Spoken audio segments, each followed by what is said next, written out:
Creativity, to me, is all about pushing boundaries and looking beyond the obvious. Now, expressions of creativity can be many, right? Say writing, poetry, dance, drama, painting, just to name a few amongst the many. But to be able to peek beyond the obvious confines of thought and to be able to create beauty in a place which is beyond the obvious is what it really is all about, I think. Also, to me, creativity knows no boundaries between art forms. All art forms are one and they all open into one another. For example, sometimes I think of a very good character while listening to music, or I suddenly think of a poem while painting something. So I think creativity knows no differentiation, and it is not just a form of expression. It's not just a form of newfound freedom, but it is a form of that godly element that each human being has and must explore. So I think, yeah, that is what creativity to me is. Writing to me and storytelling has always been dear, especially because it helps me understand myself better. Apart from giving me the creative satisfaction, it holds a mirror to my inner self and helps me unravel my thoughts. That unraveling, which lays out layers and layers of memories, observations, narratives, that I might have knowingly or unknowingly made, helps me take the final creative leap. So I think that is where storytelling and writing is very dear to me.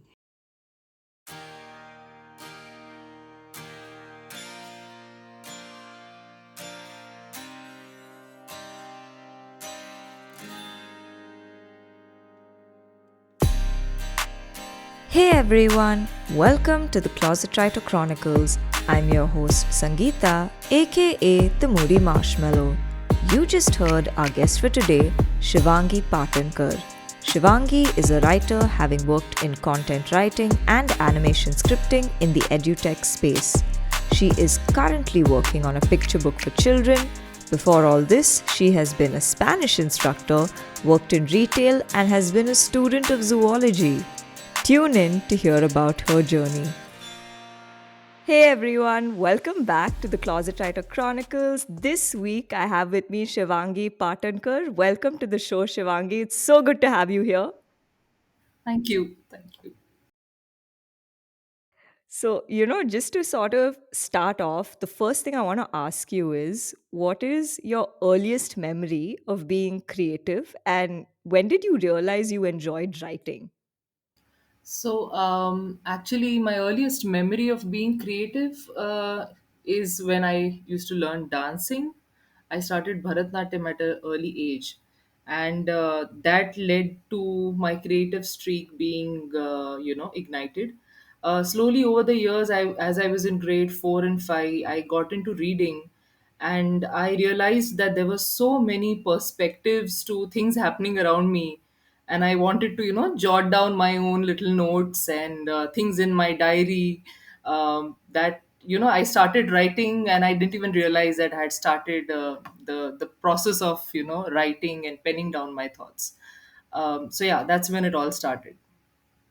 So that's really cool. So then did you start so you started writing in school then would you say it was more like journaling or poetry, like what was it for you?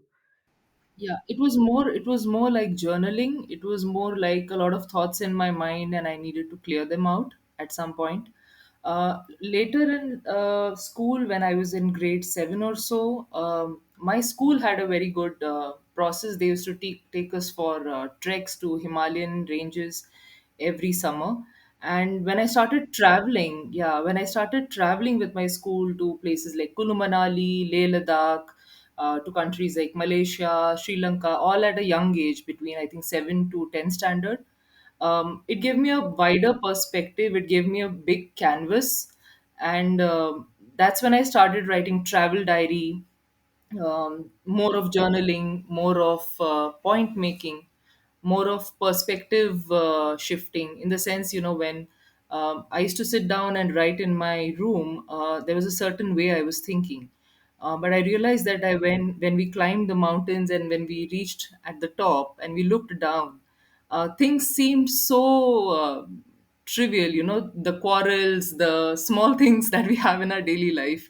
My perspective shifted, and that's when I wrote my first story, sitting on top of a hill and talking about the same things but from a very different perspective.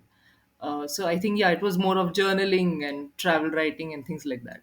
But that's so cool, that you kind of like in a way travel or like nature in a way inspired you to write your first story. And more than nature, it was also the people I met during those travels. People from Himachal, people in the trains. Till at that young age, it's all about your family, maximum extended family and friends and teachers. But when you meet people of totally different, strata, totally different region, and you look at the difficulties they live in and everything, I mean, it just adds to your enrichment of words, ideas. So I think, yeah, nature and people, because people is something that I've been always curious about. Like, you'll find me staring at people on the road, just thinking about what that person is thinking, or why is he thinking that, and then writing something about it. So yeah. I completely relate because I do this too. Like anywhere, like say at whenever I'm out and I'm sitting, even at a bookstore or like a restaurant or anywhere, I'm like just looking at people and I'm making up stories in my head about what this person is doing and what their life is like. So completely relate to that. I think there's a term for it called sonder, which is basically like the realization that other people also have like their own lives and their own sort of independent stories, and all of us are just background characters to theirs. Hmm. Yeah, all the worlds play. Yeah, True. for sure, Matt, for sure. So, kind of moving more into like your professional journey, what I find really interesting about your sort of career trajectory is that you studied zoology, then did an MBA in marketing, worked in project management, became a Spanish instructor, and now work as a content writer. And you're also writing like for children, uh, like you've just started. So, how did these shifts happen for you? Like, how did you go from like point A to point B to point C? And, what has your journey been like, till now in this aspect? Yeah. So, first of all, it was organic. It was not planned that way, but it turned out really well because when I started learning zoology, my primary thing was I wanted to go for medicine, but then I wanted something closer to medicine once I didn't get in, and zoology seemed like a very attractive subject at that point. And that's when I got into zoology. While studying zoology, I realized that I loved it, but uh, it was not something that I could, pursue a MSc and PhD in and would want to do a research in. So I thought of doing a management degree later so that I could combine my zoology knowledge and, work in some institute like Wildlife Institute of India or something similar, and, have a management and zoology background put together. At the end of my management degree, my horizons had widened, and Okay. my zoology interest is still alive today. Definitely, I still have friends from that background who are, way deep into the subject now. But I realized that I wanted to get into retail. So I started applying into, firms that were more into retailing different stuff. And that's when I got into my first job. In my first job, I was into category management. So, category management is that, you buy stuff from the major vendors, like, you have your PNG, HUL, and then you Hmm. stock it for the stores. So that seemed a little dry at the beginning to me, but then when I got into it, I realized that it, combined pricing, promotions, working with the agencies for, ads and things like that. And growing up, I always had this image of me going to office and doing business stuff, because I saw you see your parents do that, right? I saw my Yeah. dad do that. And he used to, like, he works with a textile company. And uh, as growing up in 10th standard, 11th standard, he used to get books of project management and, Lean Six Sigma, Kaizen, all of those. And I read all of them at that age, because Wow. I was in love with books at that time. And books like Who Moved My Cheese, and things like that, all management related stuff. So I wanted to apply all of that after having an MBA, and I got a real good exposure with the job I did. Post that, I moved to the US. And when I was in the US, I realized that now that I have a master's degree, and I wanted to learn something absolutely new. That's one thing with me, that I never want to stop learning. Uh, it can be any direction, because knowledge is knowledge, is how I look at it. You should never stop, and you should never limit yourself to, oh, I don't have a degree in this, so this is not something relevant to me. That's how I look at it. So uh, I had a University of California just next to my house, and I wanted to explore the country. I wanted to explore studying there, and I wanted to learn a new language badly, because with my science and my commerce degree, language and my love for writing and books and all that was, behind. So yeah, so that's when I enrolled for Spanish. Also, when I was in my graduation bachelor's, I had got picked up by Times of India in a college editorial board. So they had this competition, and where they, picked eight of us, and we had a photo shoot, and they took us to TOI office and taught us how printing was done. We wrote articles for them. So that had given me a validation of, I could do something that others could like. My writing had a standard. That's the validation I got. um, and I wanted to use all of that and learn a new language. So with that enthu, I got into Spanish. um, Once I got into Spanish, I loved that too, because I had a class with all nationalities. And it was an extension evening class, so evening 6 to 9, and people would go to work and come back, and I was not working, I had just moved. They absorbed me really well. And time just passed by, 2 years, 8 semesters. And I also took their specializations, and as a part of that, I got exposed to their culture in terms of films, literature, food, all of that. Oh, wow. Okay. Yeah, so we had like beginner to advanced levels, and then we had three papers that we could pick, pick and choose. So I had one on literary cafe, one on Andean and Central American culture, and one was on uh, yeah, so that one was on films, right? So yeah, so it was a real interesting experience. And post that, there was no thought of, teaching or doing anything with it. I was enjoying reading Spanish books, poems, movies. And then when I had my daughter, and then when we moved back to India during the corona season, um, I happened to intern with a institute that used to teach Spanish, and I wrote articles for them in Spanish as a content Okay. writer. Yeah, and they offered if I would like to teach. So I said, why not? Let me try, because it was an online era because of Corona, and it was a freelance thing. And I started teaching, and that really took on. Like, it's still going on, and I primarily teach kids now between age of, I think, 4 to 15. Okay. And yeah, so I took classes for adults, then I took a class for a kid, and it really clicked. I felt like it was natural to me, so it went on. So yeah, that's been rolling. So that's how it has all organically happened. But the only constant has been that I have never shut myself to any opportunities, never shut myself to any avenues of learning. And I think, yeah, that has taken me on this roller coaster. So And then you started as a content writer with Vedantu? Yes, yes. So I started as a content writer with Vedantu. I wrote animation scripts for Oh, app for wow. them. Yeah, so it was like for kids between 2 to 4 years of age, and they were learning objectives given. So it was a total new thing for me. But I loved it. I enjoyed it. I did that. Then I also worked with a company.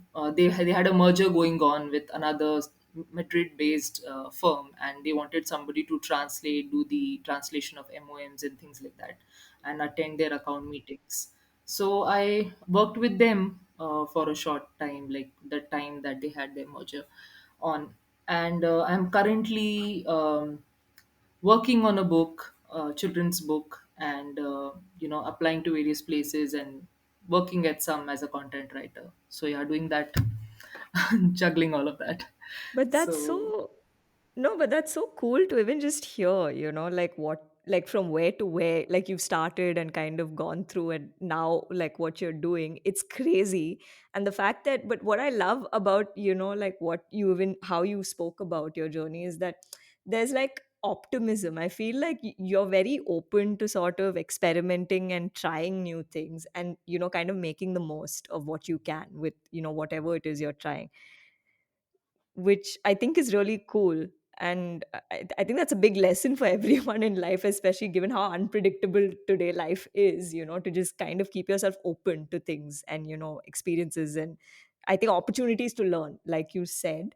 But, looking back, how do you really feel about, this sort of trajectory you've had, considering where you started and where you are now? yeah, I think I am pretty much satisfied, and I'm very happy with how it has been because it has given me the right balance in life. At the same time, I'm somebody who likes a lot of things. So Okay. I'm sure that if I would have, that's how what I realized when I was doing zoology, that I love the subject, but I don't think that's the only thing that I want to do in life. I want to explore a lot of new other subject areas.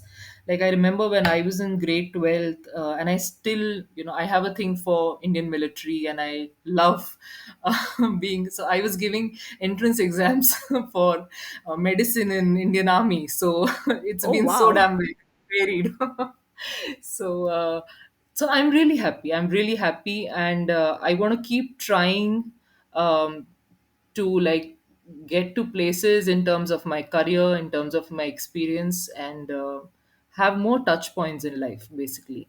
um, uh, for some people it might look a little scattered, it might look not focused, but I think if you to each its own. Means I mean, for me, being too focused and getting XYZ gives me a lesser kick than doing like 10 things of different types and not denying any opportunity to grow. I think that matters to me. So I think, yeah, to each his own. Yeah. Yeah, no, but that's, I really like the way you put that across. And, like something that's honestly coming to my mind and I'm curious about is like, how has, I guess, sort of family and friends played a role in this? Because obviously, like, it's not a very conventional career trajectory that you've had.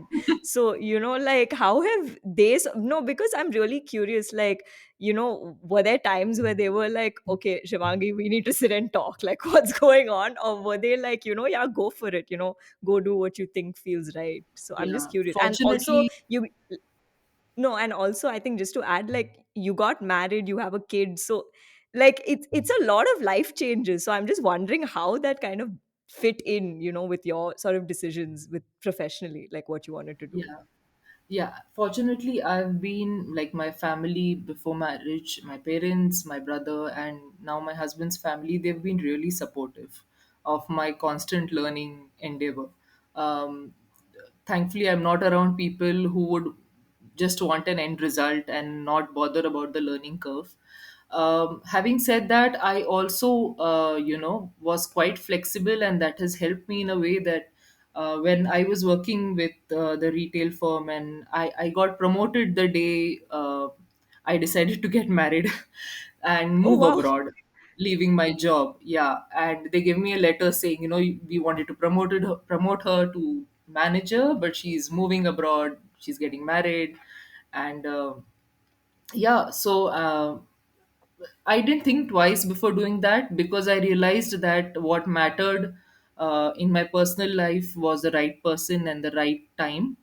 And at that point, I didn't look back and, fret about leaving my hard earned job and my profile and my promotion and things like that, because I knew life would give me that opportunity later if I kept at it, if I kept being optimistic, and if I kept learning, if I didn't give up, it would come around sometime. And that's how I look at things. So I gave it up in 15 days and I moved. And when I was abroad, I didn't have the, the legal opportunity to work. But I decided not to look it down, and I decided to learn something new. And even then, frankly, people were asking me, Are, what will you do learning Spanish? Because I was in California and Spanish is second language there. So there was no chance of me teaching Spanish there. I mean, there are PhDs around and people talk Spanish locally, but I never looked at it as a opportunity to make a career. I thoroughly enjoyed it. I did my best at it. I got featured in their magazine, the UCSD Extension magazine, as a bright student and things like that. And I did my best. And after coming back to India, it turned out it paid me in a different way in terms of a all whole new career. So I think if we always have an end in mind, like means to an end, it doesn't work out. We should also do things for the love of it, for the passion of it, and I think things work out at the end. Also, with my kid, she loves me doing new courses. Like I recently finished a course in data analytics from business data analytics from ISB, and she was sitting with me and helping me with the project, and not being around, letting me focus. So I think these things matter a lot. My husband, my in-laws, everybody has been really supportive. So I'm blessed that way, and I've also kept my flexibility on, so both work. Yeah, but that's no, but that's really amazing to hear, because it is like it's a huge thing, I think, to just also have that kind of support system, which is why it's really cool to kind of, see you sort of thrive and really kind of live your life in the best way possible, right? For you, like this works for me and you have the support, which is always such a big thing. So more power to you, Shivangi, for doing such amazing things. And it's honestly such an inspirational journey. I don't think you realize, like, to go from here to here to here. Like, just listening to it, I'm like, wow, how is she managing this? Because I feel like I could talk to you, say, 10 days from now, and suddenly you'll be doing something else, and you'll still be like, and you'll be doing really well at it as well. So, yeah. Way, yeah. I'm also learning audio script writing as right now. So uh, basically, I love writing and I want to explore all aspects of it. So I'm trying to learn new forms of writing, and that's where the children's book writing has also come in. I did that course last year. It doesn't need a course necessarily, but I took up a course and I did that. And at the end, I realized I did have a book in my mind and I wanted to start working on it. So, yeah, I think that course gave me a direction as to what should be my first book. So, yeah, that helped. The Jericho children's writing program. Yes, the Jericho UK children's writing program. So it's run by a lady called Eleanor Hawkin. She runs the course for children's writing, and it's lovely. So I had an opportunity to talk to people who are working on different categories within children's writing, and I'm working on a close to a picture book. Oh, So wow. I was yeah, so I'm working. I was the only one who was working on kids with such a at such a young age. So that was different, and I had inputs from all those co-participants, and it was lovely. So yeah. No, but that's amazing. But then, what kind of drove you to kind of get into children's literature? Because that is something you are kind of working on now. So, how did you kind of decide that, okay, this is something I'd like to venture into and see? So, when I was in California, due to some friends, I had the opportunity to go to the children's hospitals there.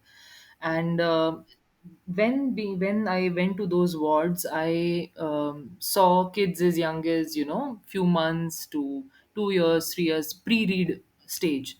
They're not able to read, they're not able to talk, they're just able to, like, feel and touch their parents, and cry and things like that. When I looked at them staying there for months together, I also realized that children's hospitals there are well equipped with rooms with toys and books and things like that. But this age group didn't have anything to comfort them apart from their mom hugging them or things like that. Um, I'm not sure if picture books will appeal to them, but I'm planning to write something for the parents who Okay. take care of such children, so that the parent reads it to the child and the child also enjoys it, in terms of its illustrations and a few words here and there that the child can understand. But it's something, I don't know exactly what it is going to be, but it's going to be something to comfort this age group in such a situation. So that is something that's clicked me when I was in those wards with my friends taking rounds and things like that.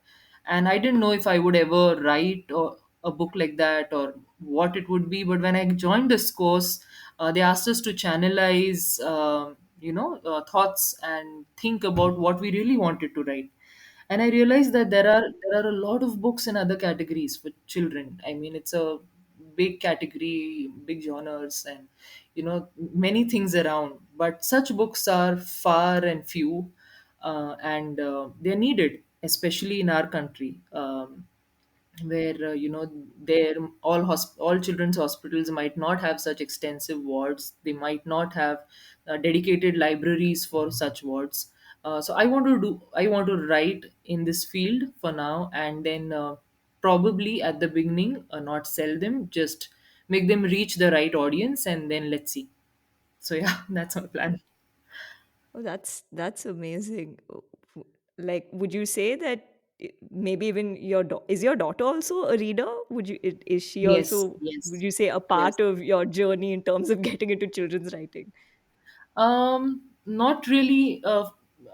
I mean, she was not somebody who made me get into children's writing. I wouldn't say that. But looking at her enthusiasm for it, I realized that if a kid, you know, what would you say, hangs on to a book and, loves a writer or loves a certain kind of a book, it really influences them. It really shapes Yeah. their life. And that happened to me too, but with my daughter I'm seeing it, like, it's fresher in my mind now. So I really want to, it's a big thing to say, I might not be able to do it, but I really want to create an impact with what I write in general, even if it's fiction or short story or a book or an article. It might be a small thing, it might be a small impact, it might be anything, it might even not be an impact, but I don't want to, I want to attempt to put quality out there, and things that really matter to the readers.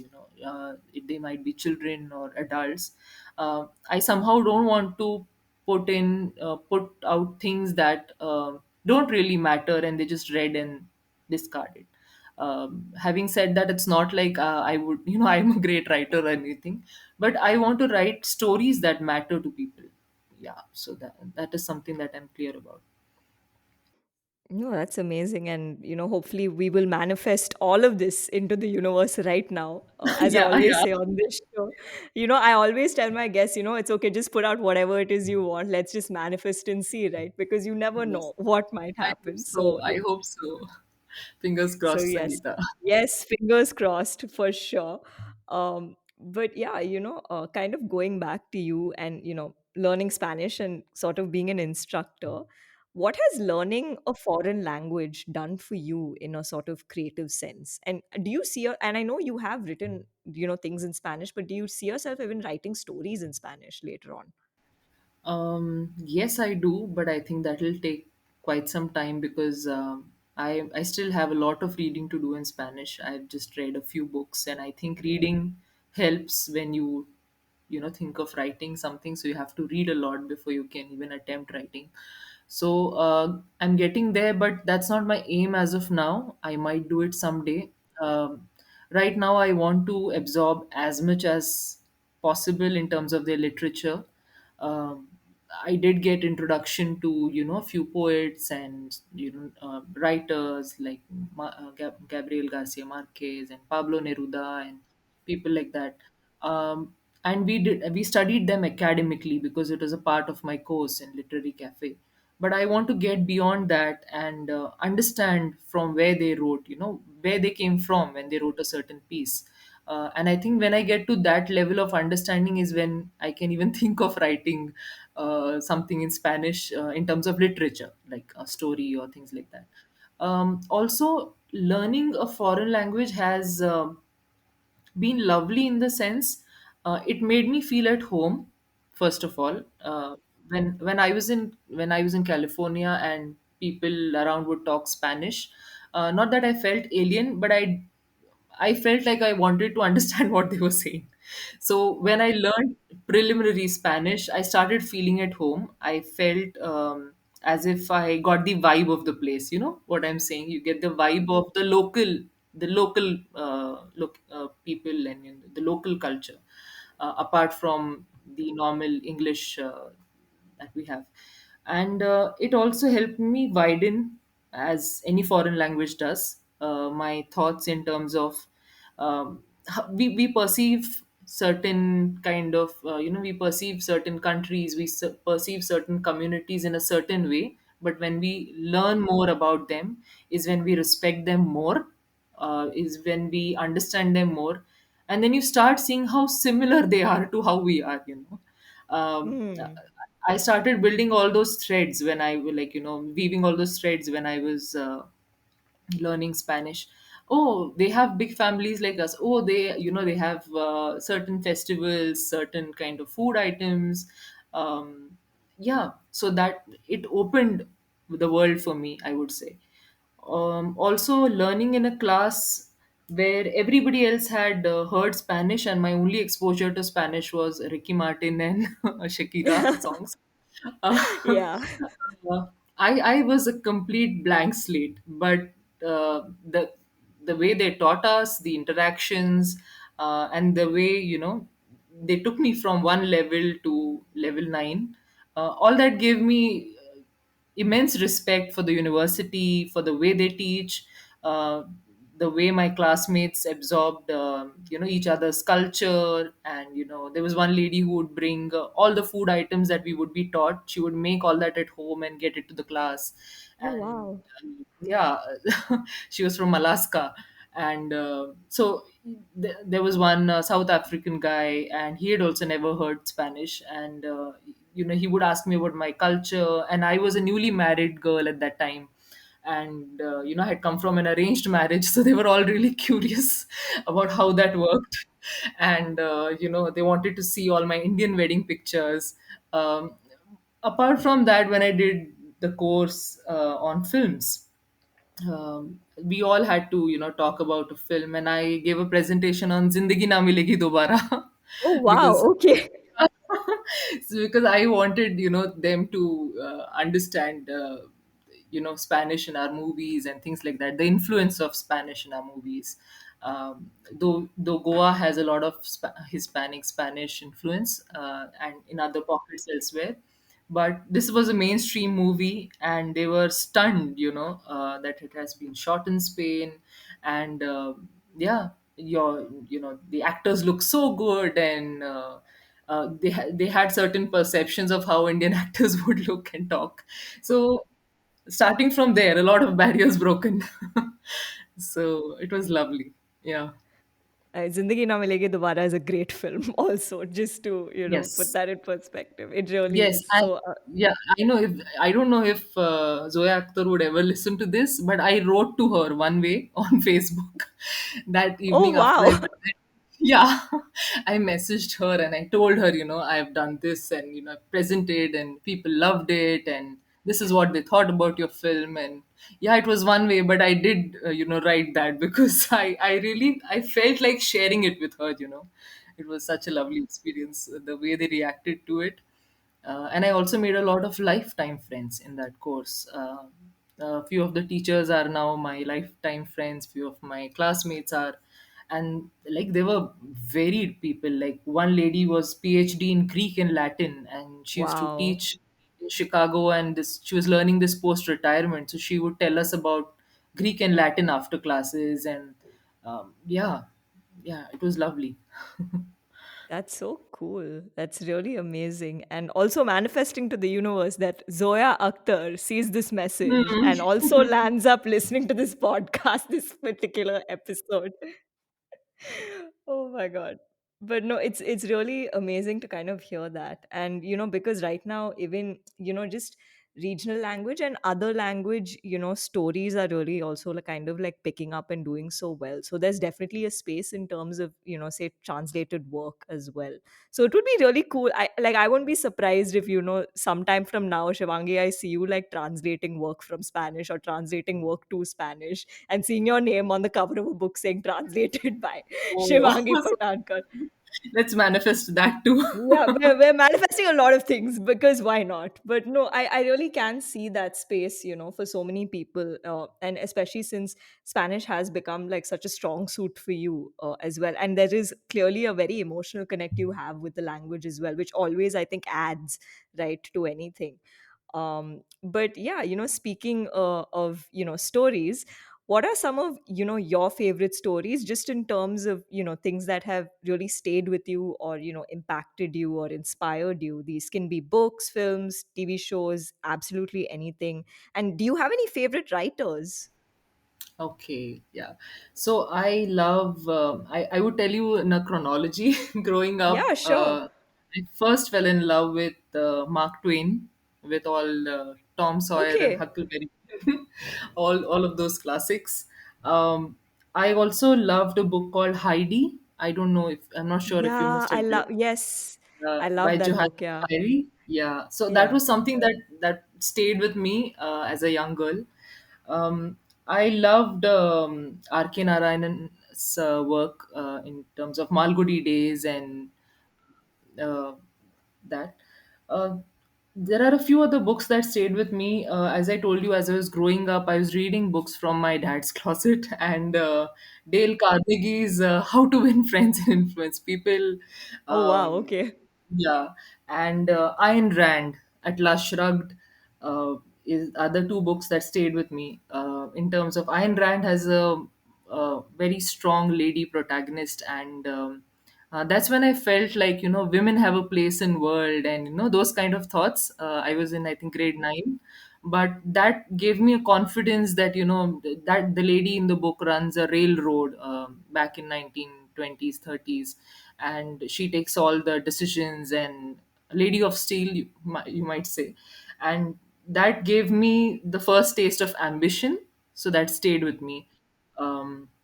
Also, I, I would forage into anybody's bookshelf I would go to. So from my grandfather's bookshelf, I picked up a book called A Search into Secret India by Paul Oh, Brunton. Yeah, okay. and that was written way back in 1934, Oh where there was wow. a different reality. And I read it as a child, and I realized that even at that times we would hear of particular stereotypes that India has abroad, but this book doesn't talk about those stereotypes. It has a absolutely different perspective. It's very refreshing. It's very sensitive to who we are as an country, and yeah, I loved that book. I loved that book. You must read it if you ever get a chance. Yeah, definitely. Yeah, and Jonathan Livingston Seagull by Richard Bach, and Seven Habits of Highly Influential People. And yeah, so a lot of Who Moved My Cheese was one favorite. It was a management book, and yeah, so in that phase of mine, I read that. I personally love reading biographies.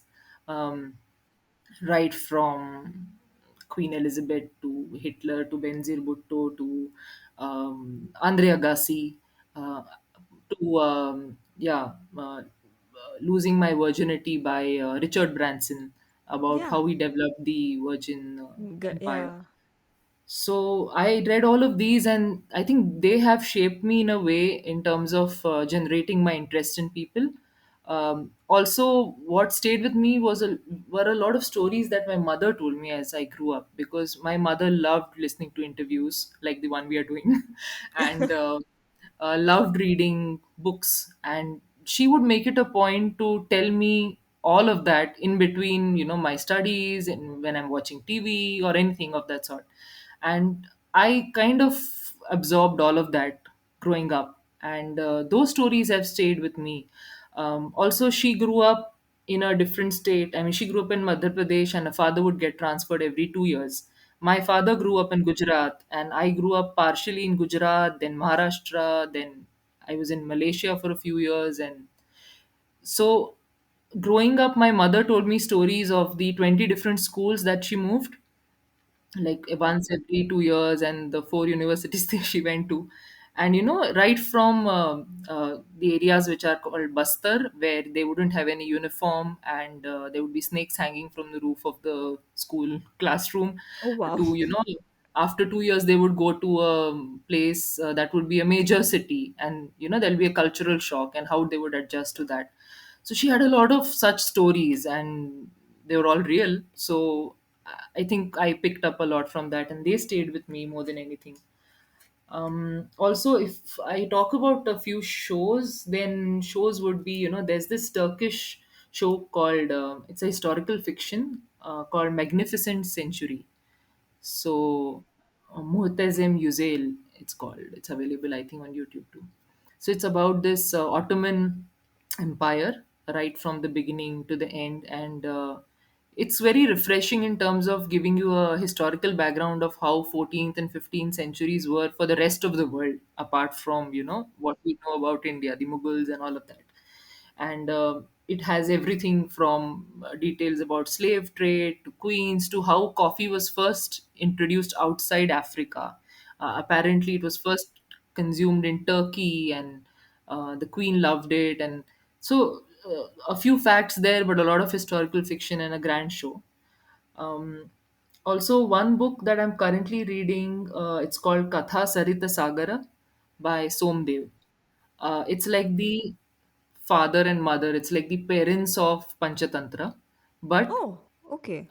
it's not animals, it's all love and marriage and things between celestial beings, the fairy tales and the folk tales of ancient India, you would say.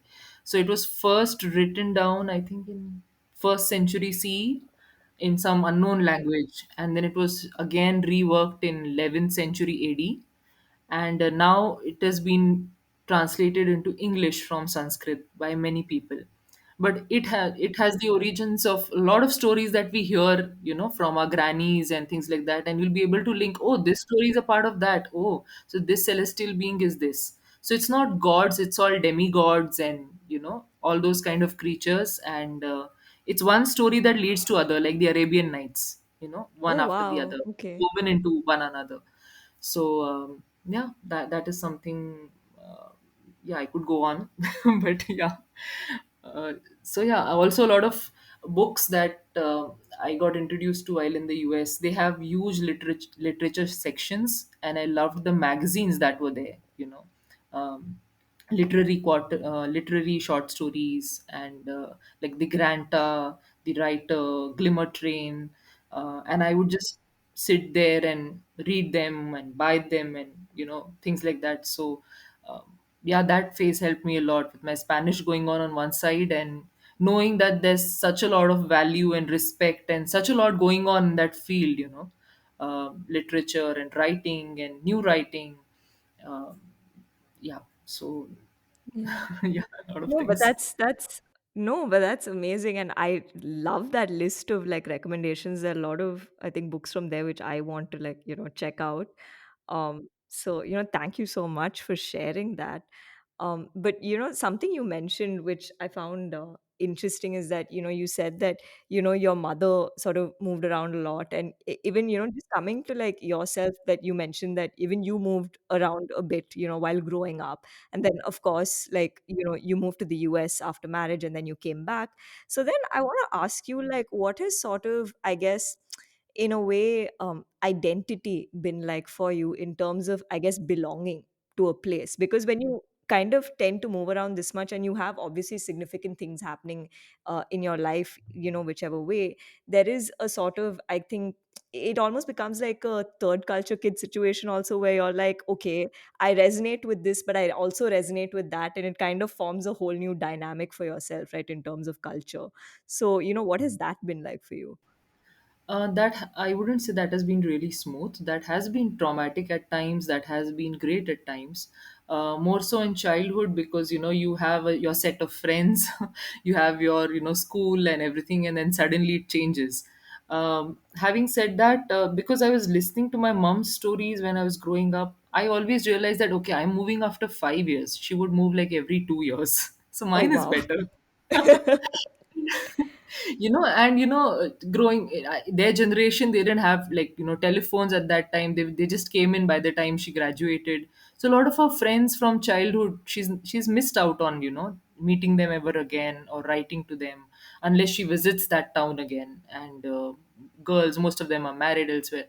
So I thought at least I am able to write to my friends, I'm able to talk to my friends. I am still in touch with all my friends right from the age of 3, and I make it a point to keep in touch, because I feel that's like, to me, that's life, Sangeeta, Hmm. very frankly. To me, life is not staying at a place for 30 years. Yeah, yeah. Because then, there are some people who derive their identity normally from staying at one place. Okay, this is my house, this is my society, this is the language I speak, this is the kirana shop I go to. But somehow, because of my mother's conditioning, I was always prepared in a way. Hmm. And though my dad's job was not transferable, but he did have to take like few transfers. We also moved to Malaysia before I got married, and I was alone working in India. My parents were in Malaysia. My mother was moving between Malaysia and India. My brother was in a hostel somewhere. Um, but we were all dedicated in terms of letting dad do what he wanted to do, understanding where all that came from. And it never felt like a sacrifice. It always felt like, yeah, this is what is given, and this is how it should be. This is how we are supposed to live now. uh, I think I got that learning quite early in life. The first school I changed, I really missed my old friends and for long, and I had a cultural shock when I moved to Bombay from Gujarat, from Surat. Hmm. And I really felt like I was in a big city and people wouldn't smile at me, and I had no new friends. And that impacted me deeply. I felt lonely for quite a few years, but then I started realizing that I had learned it now. So if I ever am lonely, I know how to handle it. I looked at it that way. And yeah, I tend to look at things like that. No, but that's really cool to hear. And yeah, more, like I said, more power to you. And yeah, we're kind of coming to the end of this interview now, and we always end with these last two questions. So the first one is, what are your aspirations? What are you looking forward to in the near or even, distant future? This can be anything, creative, personal, professional, anything. Yeah, so I am looking forward to a full-time job in something creative. I am looking to devote myself to something creative, but as a paid venture full time. So I am working at, looking up things in that zone. I'm also personally looking at finishing my book. And uh, somehow, there's sometimes language of the world, and I have happened to meet a few of my friends from past who are now at good places in the hospital management field. And it just feels like I'm supposed to write the book now. That's all I'm supposed to do. So I want to really make most of that and write that. I want to read more of Spanish. I don't want to lose touch. And I want to be fully, I am fully, but I want to be fully involved in my daughter is 6, and I think this is the right age to imbibe reading and writing and other skills. So I want to be fully dedicated to imbibing her with the right things at this age, so that she develops the love for it. What she does later is her own calling, but I want to work towards that. So yeah, that is what I'm looking at. That's amazing. And finally, what is a piece of, advice or learning you'd like to share with people?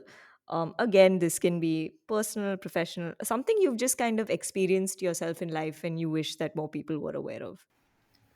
Yeah, it wouldn't be an advice per se, but it would be something that I've learned, um, is just to be open to the flow of life, um, not to restrict yourself, because often it's all in our mind. We restrict ourselves in our mind in terms of, oh, I wouldn't be able to do this. Oh, this is something that I've never done. Will I be able to do it?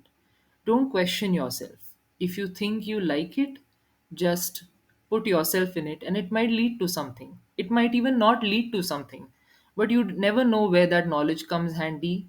And even if it doesn't come handy, you've learned something more in this world, and that's never a problem.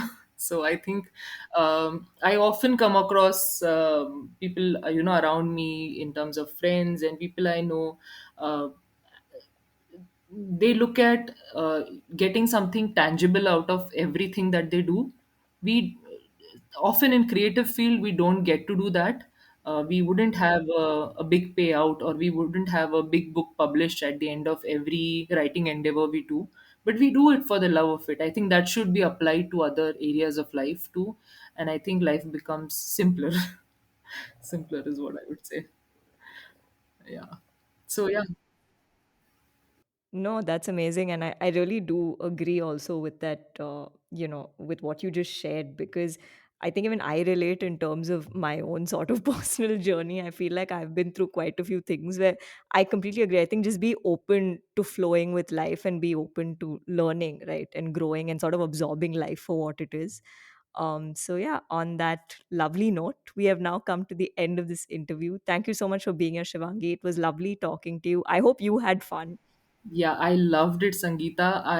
It's been a long time since I have had such deep thoughts about what I do and how I do, and it was lovely chatting with you. So thank you so much for the opportunity. Thank you. Thank you.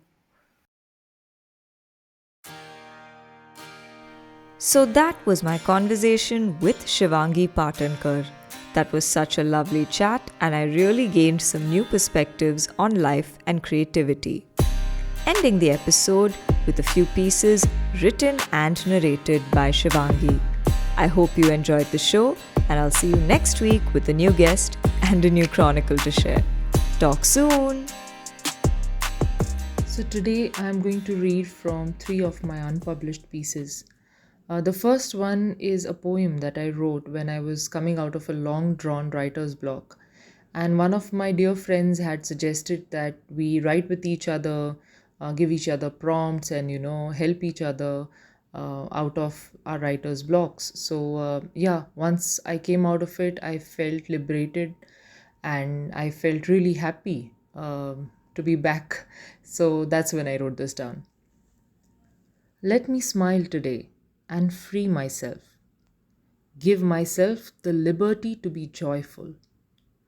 Uncloak myself from the shadows of the past and light within me the fire for tomorrow. Let me cry today and shirk away the pity that comes from self neglect, from apathy to feeling love towards the being inside. Let me smirk and laugh today at the floating palaces of my uncharted dreams, so that they mean something when I try to build their foundations tomorrow. Let me try today and dig my past, for once not to be unfulfilled, but to pick up the shreds of unwoven blankets, waiting and waiting for long.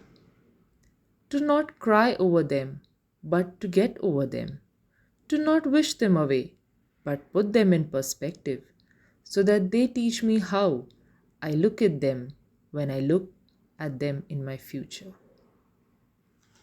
The second one is a piece I wrote when my daughter was just born. It was a few days, and yeah, I wrote this out of my love for her. Sown by destiny, secured by love, bound by purity, our world is one. You came into my life long before you arrived, like blessings and fairies shower and shine. The third piece is something that I call a love letter to my daughter. If I ever have to see, I shall see through your eyes. If I ever have to be, I will sit still by your side. If I ever have to laugh, I shall borrow your ease. If I ever have to love, I shall beg you to teach me, please. Yeah, so these were the three pieces that I wanted to read out.